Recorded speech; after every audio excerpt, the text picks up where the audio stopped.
Okay, troops, fans, loyal followers, and friends, here we go. This is 315 North Street, the home of a band called Soup Can and many other groups back in the mid-1990s.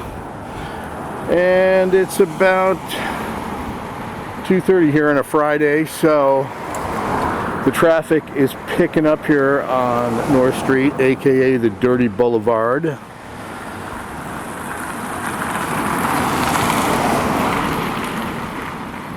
So we're going to move over now on to 317 North Street, which was the home of Club Fub, the band Hover, and Split Records. Great house, great people, great musicians.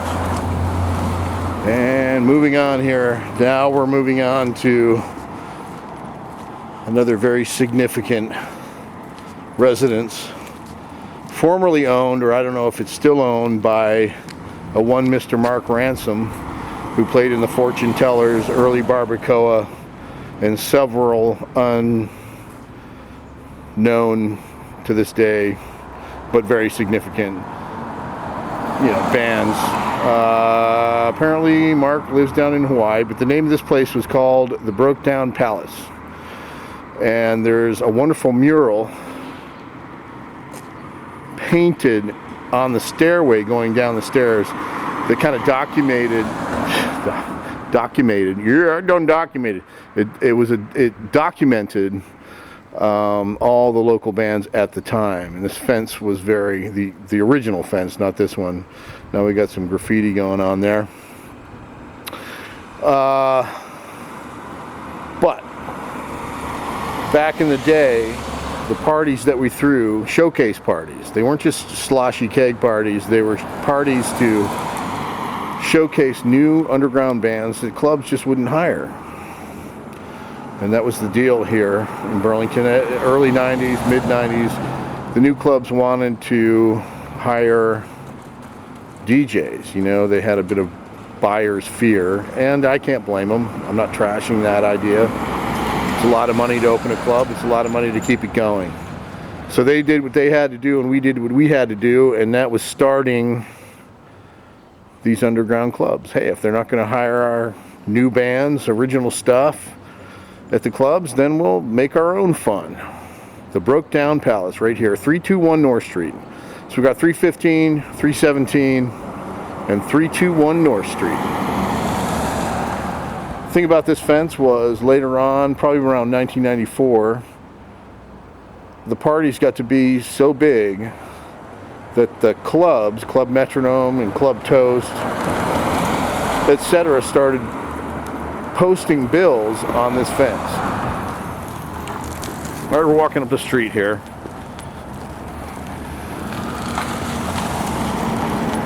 This is North Street, Upper North Street. I lived at the Broke Down Palace briefly, as many people did. Aside from having an underground music scene, we also had an underground network of support. We'd feed each other,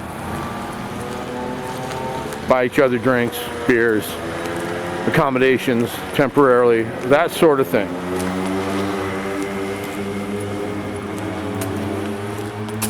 The wonderful thing about this neighborhood, and coming back here after the better part of 20 years and living, is that it has not changed. It's a wonderful, calm neighborhood, a little bit collegey, but not too much. And even the college kids that do live here really respect it. It's a wonderful sense of community and safety. This is Pomeroy Park.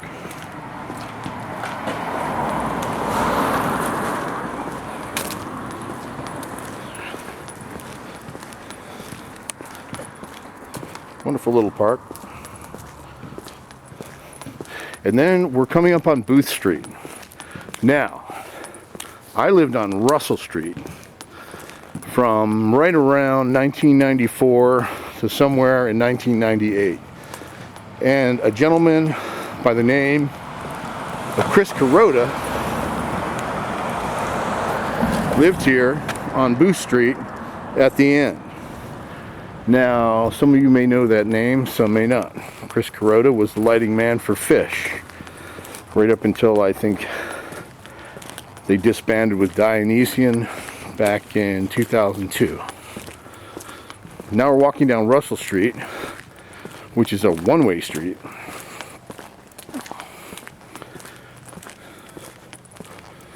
God, it's gorgeous out. Who's glad this winter is finally waning? I am. Okay, this big brown stucco house here. This is 25 Russell Street, and this was home to many a creative group and many more underground parties. The bar in the basement was called the Voodoo Room, which I designed and built with my friend Justin Heiniger. Upstairs lived a band called Strung Out. Downstairs, Cranial Perch, the Dave Jarvis Band, the Fags.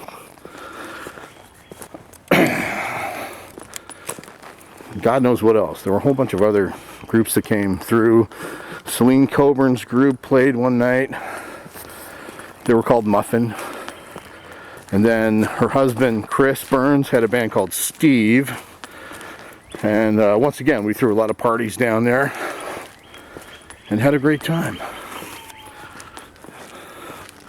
And I like to look at these old crazy kind of psychedelic buildings. Don't tell me those bricks didn't come from Mariah, New York, because I know they did. All right, and swinging back up here. And we're looking at the backside of my house, where the front porch free jam is going to happen May 12th, Saturday, May 12th, 2018, from noon to 6 p.m.